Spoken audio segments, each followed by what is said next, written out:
You watch your wife getting intimate with the neighbor under the streetlight. You want to step in to separate them, but you can't. This has been your arrangement with the neighbor for 10 years. A decade ago, he set his eyes on your wife.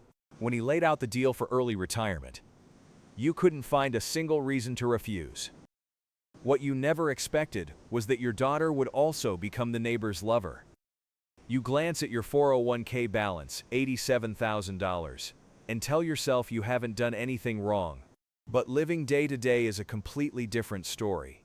The gap between the numbers in your spreadsheet and the reality in your bank account can feel suffocating. I've heard thousands of people in their 40s and 50s say the same thing. I get it. I really get these calculations. But my account, it just doesn't move.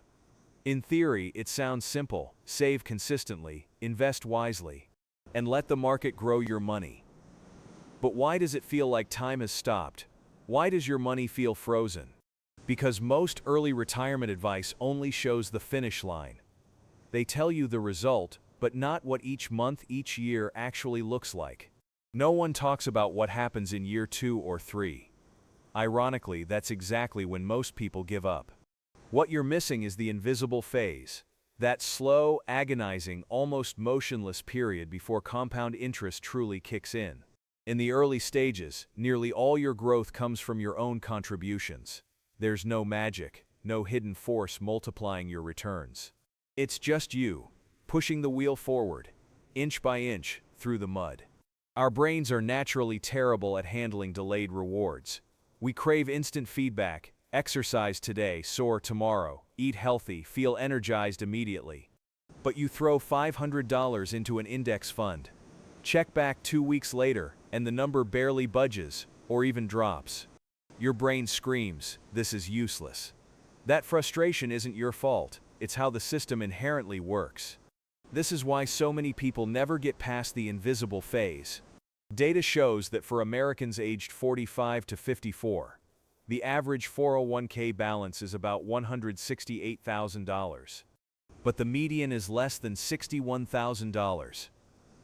A few people surge ahead, but most get stuck, stagnant, frustrated, confused.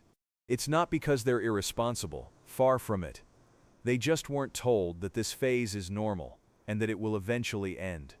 In fact, 37% of American households have no retirement savings at all. They haven't even started this phase.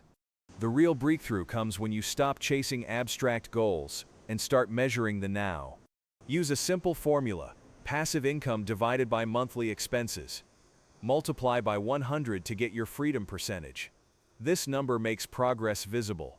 Jennifer might feel like she's doing okay, but her freedom percentage is under 5%. David, at 12 to 15%, can already feel the difference. This isn't about getting rich overnight. It's about choosing how to shape your future. For example, she earns $400 a month in passive income, spends $3,200, giving her a freedom percentage of 12.5. That means she already has options, like cutting back a day of work. Every 10% increase in freedom represents a tangible change in life.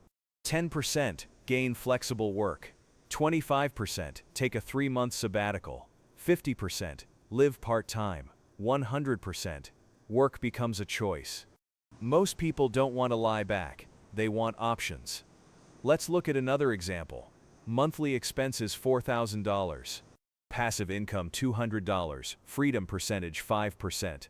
To reach 10%, she needs $400 in passive income, about $30,000 in additional investment. If she saves $800 a month, it takes roughly 3 years. 3 years, that's a time frame the brain can understand. The first time passive income covers your electricity and groceries. You won't feel rich, but you'll feel relief. A sense of security no longer entirely tied to work. That's the true experience of wealth. But knowing the numbers is just the start. Asset allocation is even more critical. Investments can be divided into 3 layers. Growth with index funds, income with dividends and rent, and stability with bonds and cash. Young, focus on growth, nearing freedom. Shift gradually toward income and stability. Otherwise, you could be like a 52-year-old, taking on too much risk during a market drop. Investing isn't static. It adjusts with life stages. The real turning point often comes in year 3. You've been contributing $800 a month for 3 years, and your balance is only $22,000. The neighbor drives a new car, and you're sticking to a plan that seems to show no return. This is the fork in the road. Stick with it. 10 years later, $220,000. Quit now, only $17,000. You're not losing money, you're losing your future. So what really matters is building a system. Calculate your freedom percentage in 15 minutes. Automate your investments with a 30-minute setup. Those who automate invest 83% more on average. This isn't about complex strategies, it's simple, repeatable actions. Ultimately, you need to understand, wealth doesn't arrive suddenly, it climbs slowly. It's like a fire, at first only smoke, no warmth. Your job isn't to rush the flames, it's to keep adding logs. Mark, sitting in his kitchen, doesn't want to get rich overnight. He wants breathing room. When his freedom percentage hits 20%, it's no longer fantasy, it's reality. This isn't about retirement, it's about control. There's no perfect plan, but you can choose to keep moving forward. Don't let impatience ruin the process. Even increasing your contributions by 1% at a time. Even just setting up automatic transfers. It won't be fast, it won't be flashy, but it will happen.